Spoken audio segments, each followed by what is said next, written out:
November 11. Ayan. So, today po, magluluto tayo ng chicken wings. Yan, hinugasan ko na po siya. Tapos, lalagay natin siya dito para mahinuluan. Mahilig po ako sa pottery. So, yung mga pottery ko pong mga old na pottery ganito, I can always buy that in flea market. Kasi pag binili nyo po siya sa shop, sobrang mahal. But sa flea market po, tingnan nyo naman po, bagong-bago pa. Parang hindi talaga nagamit. This one, I pay like 2 euros. So, tapos, siyempre, maganda pa, nare-reuse po natin yung nagawa na. So, yung planet natin ay medyo konti na lang yung, di ba? So, pero ako talaga bumili because of that. Kasi mas mura po siya. Tas very good quality yung mga noong gawa. Kaysa ngayon po. So, kaya lang medyo mabigat siya. Kasi talagang noong araw ginagamit talaga po nila is really yung argil. Yung talagang pang clay pot na po. So, ayan. Papadali na naman tayo. So, pag dito po, pag binili nyo yung chicken wings, linis na po sila. Ganyan na siya, no? So, ganyan na siya. So, ang gagawin namin ni Frank, style KFC ang gagawin natin. So, we need sodium bicarbonate.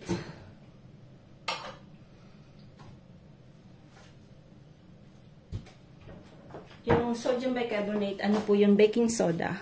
Yun po yung ginagamit kong tenderizer. So, ano lang naman, a pinch, mga ilang pinch lang yan. Tapos, haluin yung mabuti. Yan, haluin natin mabuti. Kasi yung baking soda is very good for health din po, no? So, pagka, hindi po kayo masyadong 3 pinch ang ginagay ko. Parang masakit ang tiyan nyo, bloated po kayo. You drink baking soda, no? Sa water na may konting lemon. Tingnan niyo po, magiginhawaan po kayo.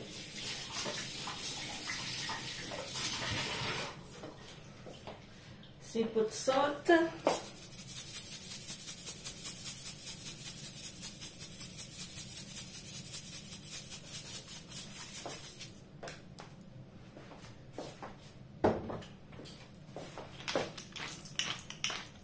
And pepper,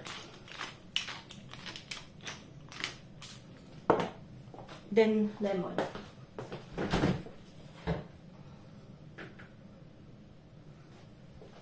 Mahilig po ako sa lemon, so I plant a lot of lemon all over the all over the house, no? So medyo malaki yung ground ko, so lahat po ng sulok.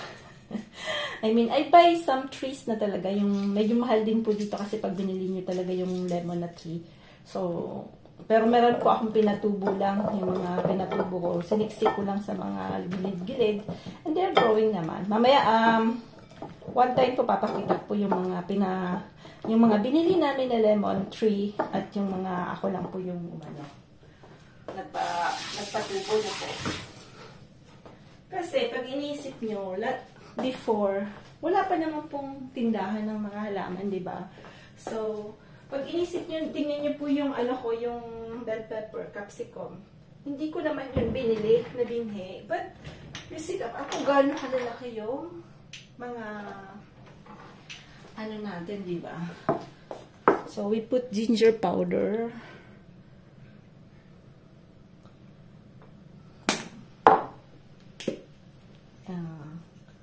Garlic powder, paprika powder, and then we will put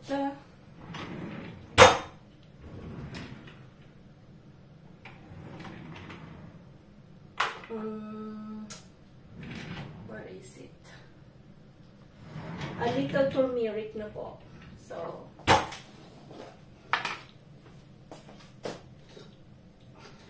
yan, turmeric. Parang style, hindi po siya style pala KFC na style, siya, parang Korean style.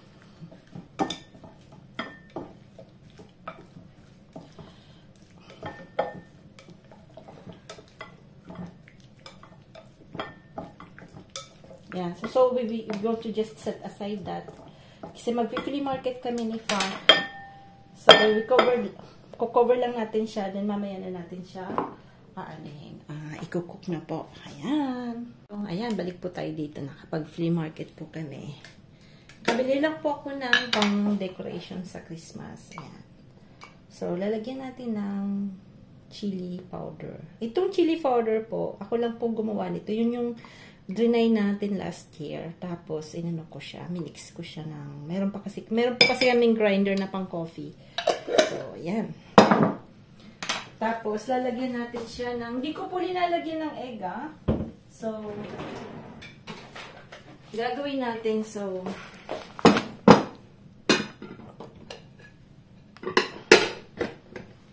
yung flour po,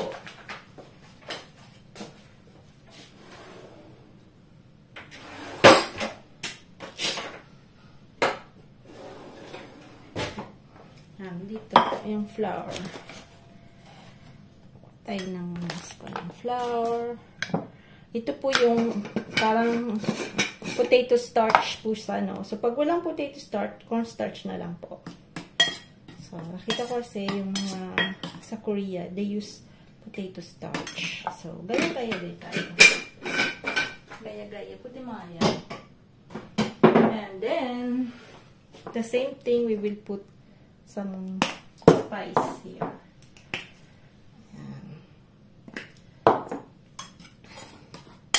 Lagyan ko ng paprika, tsaka ng ginger powder na po. So, lagyan natin ng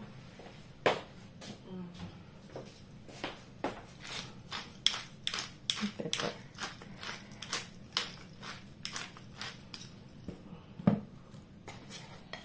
Tapos, konting salt.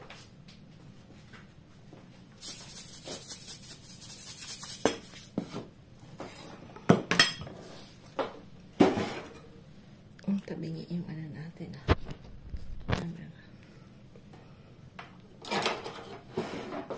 Lagyan natin ng konting onion hives na. Dapat maliit. Maliit dapat. Ayan.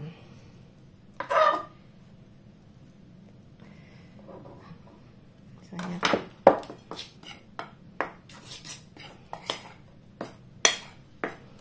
Konting garlic powder, a little turmeric. Ayan. Ayan. Tapos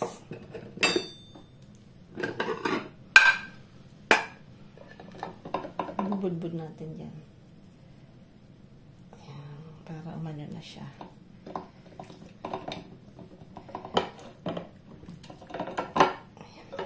So,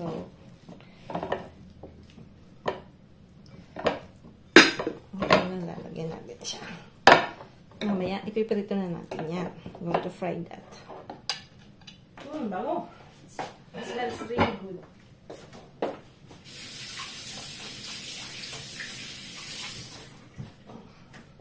At the same time, yung gulay natin is kangkong. Yan, galing garden.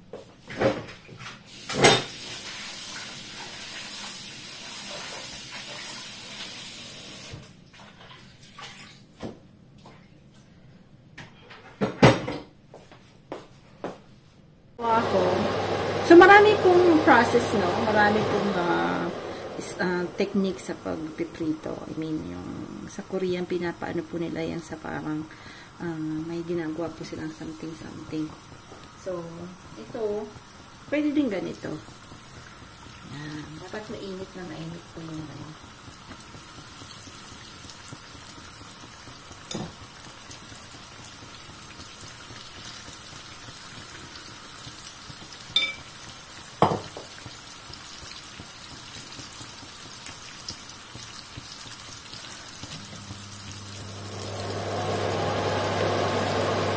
Mamaya balikan natin na po.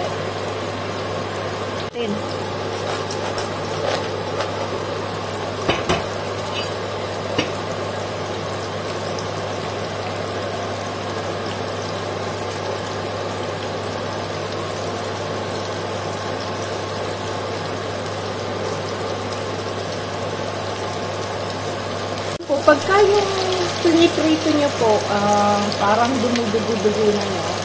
I mean, ibig sabihin yan, tawag nito, yung camera ko na gano'n. Paluto na siya. So, pwede natin siyang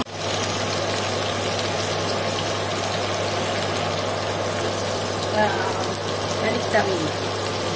Yan, yan, yan. Ayan.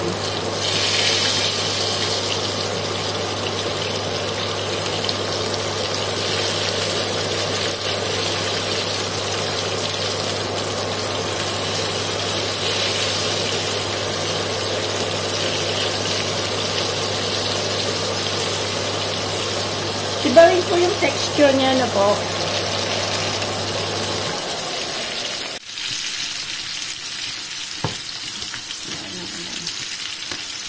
Ayaw na, umano ng anak ko.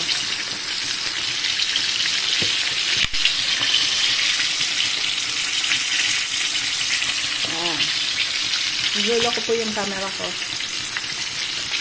Sorry.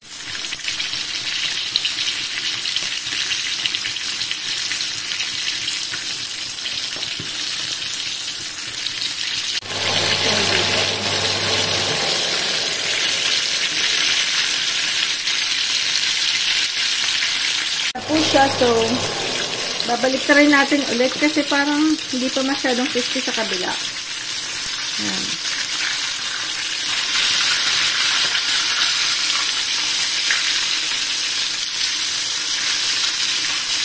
Diba? Kulay pa lang, sarap ng kagatin. Ayan po, kunin na natin. Aangunin na natin to. So, lagyan natin yan kasi medyo, ayan. Ayan po siya. Tingnan ko kung gaano kaganda. Diba? Diba?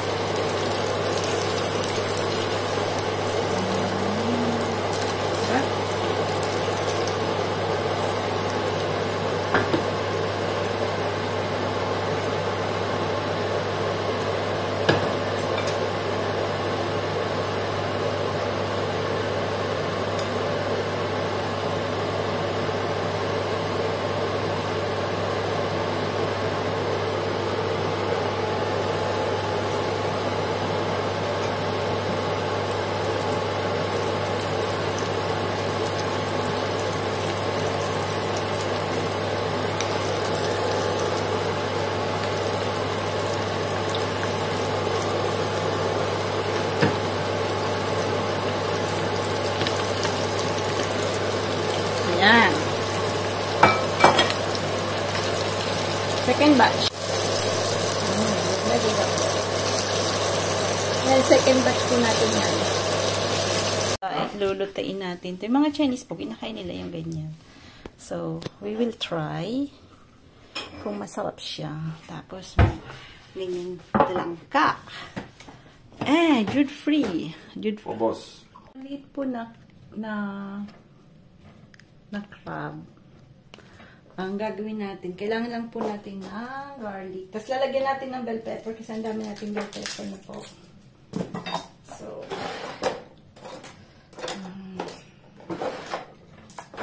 kailangan natin ng pakpukski.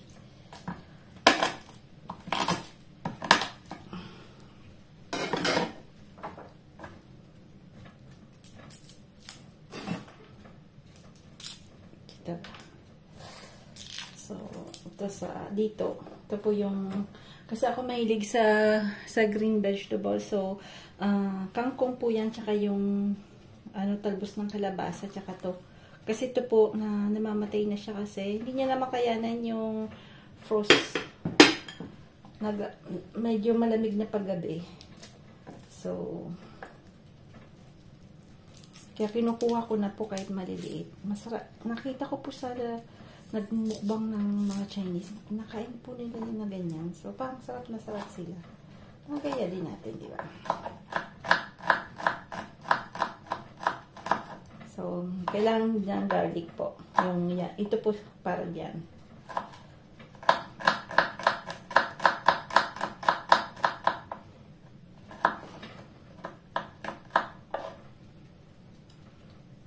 Tapos, kailangan pa din natin ng isa. Ayan. Tapos, lagyan natin ng bell pepper yung crab para gumango. Kadami naman natin ng bell pepper. Ito po kasi yung sa madaming bunga, nababali yung sanga, gawa ng mahangin po ngayon.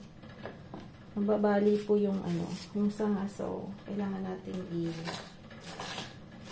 i-harvest. Naman natin bell pepper.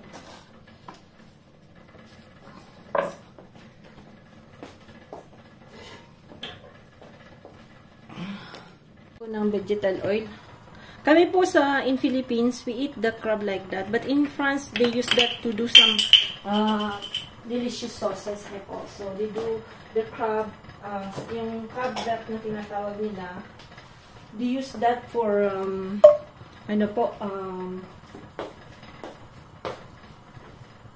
for sauce. Eh, tayo naman sa Pinas, we eat that na po. So,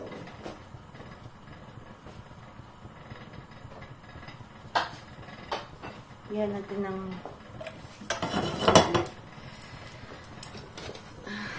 paano natin ito.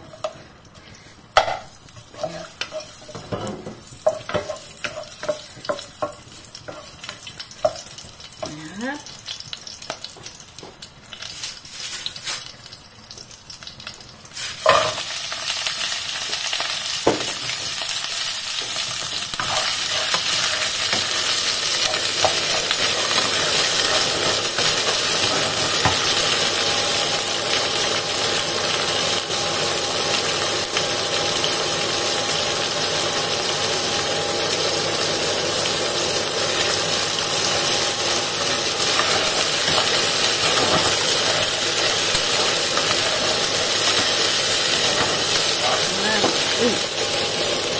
Buhay pa.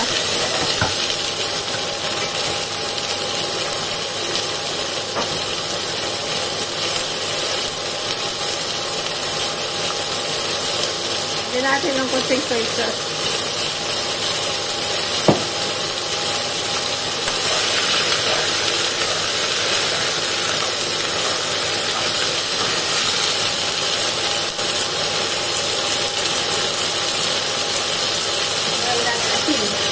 Malalaking asin.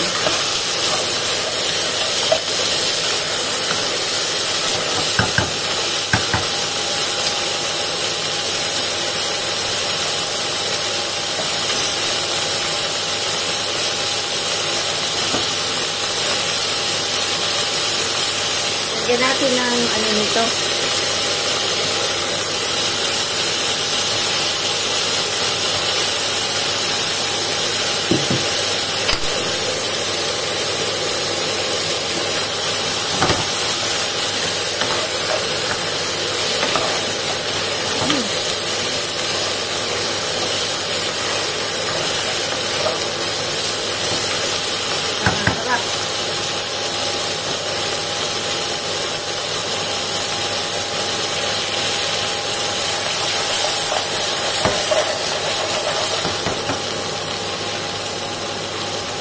Natin yung vegetal oil. Dapat po mainit na mainit ang very hot the cooking oil na po. It's very hot. Rugay to melt. In fact, parang lang yan, sausawa, no? Something. So ito pa yung mga kinuha ni Frank na tomato na po. So, sayang din kasi. Sarap pa naman po. So, kahit nga kulay green, kinuha niya na. Para hindi sayang. Pang lang naman po yan. Condiments. So,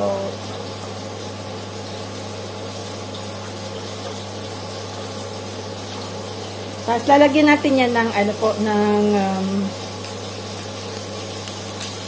ng onions na po. So, onions, gagayatin lang natin yan ng maliliit.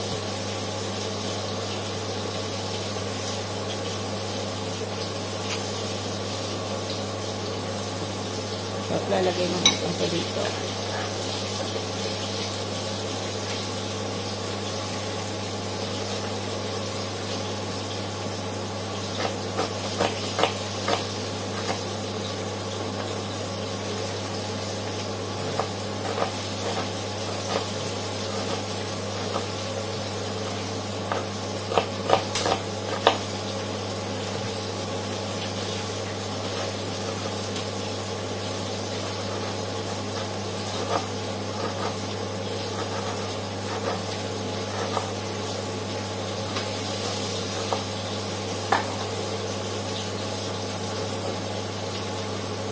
Tapos lalagyan natin ng sili. Kaya lang itong sili na to, napakaanghang po. Minsan sobrang anghang, yung iba hindi naman ganun kaanghang. Pero may iba po, maanghang. Maaamoy nyo naman po yung sili pag sobrang anghang. So, yan.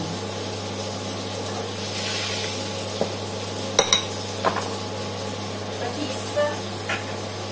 Wala kong patis. Kailangan kong bumili ng patis.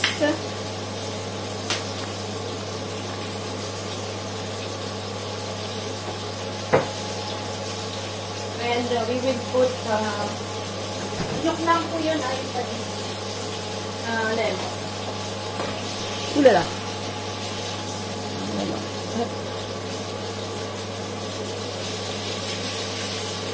Wala. Yan na po. Ready na po siya. So, yan na po yung sausawan natin.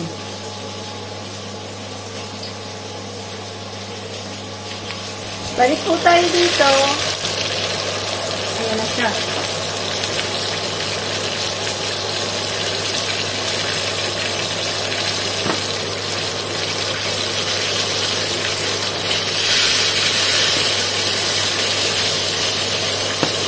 Ay, pumutok. Ayan. So, good appetit. Ito po tayo sa kabila. Ayan. Kailangan natin ng oil. So, digital oil po yung ginamit ko kasi ayan.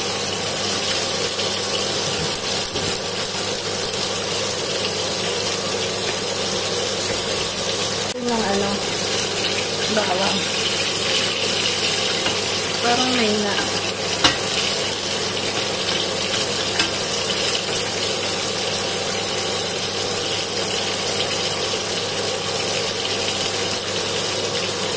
Ayan. Ayan.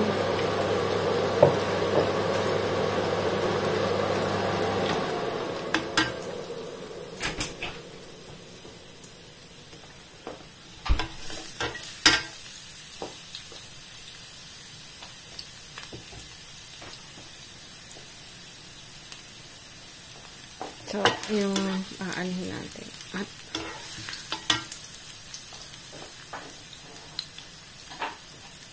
lagyan natin ng yan. Lalagyan natin yung cubes na po. So, para may pampalasa tayo. O, ulan.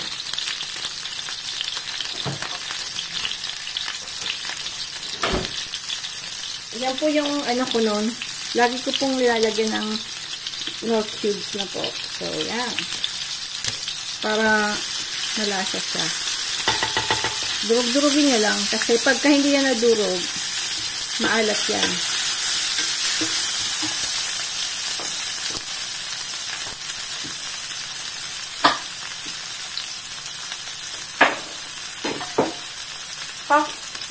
Pagka nagkuha kayo nito, tignan nyo pong walang bis na po. Kasi namamahay po sila sa loob niyan. Pinapasok nila yan. So,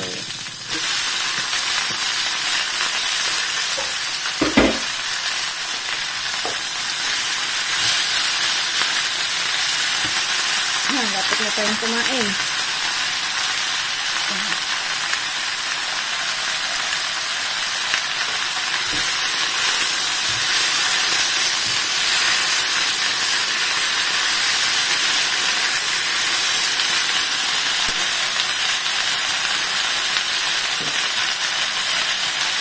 Lagyan natin ng apple cider.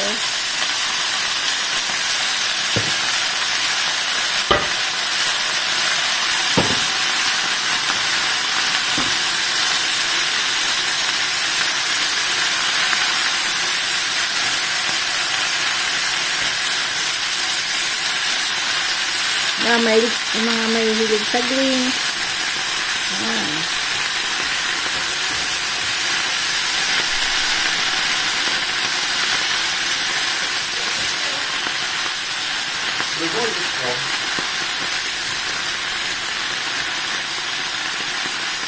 Kupay latab.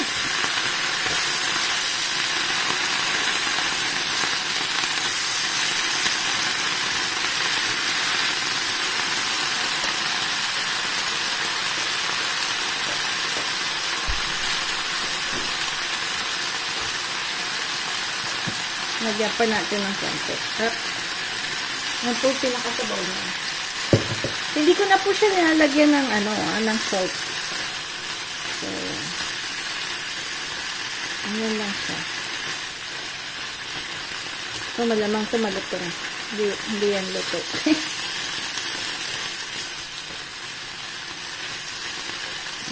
Yung kangkong mabilis maluto. Lalagyan natin ng sesame oil. Iba po kasi yung amoy ng sesame oil.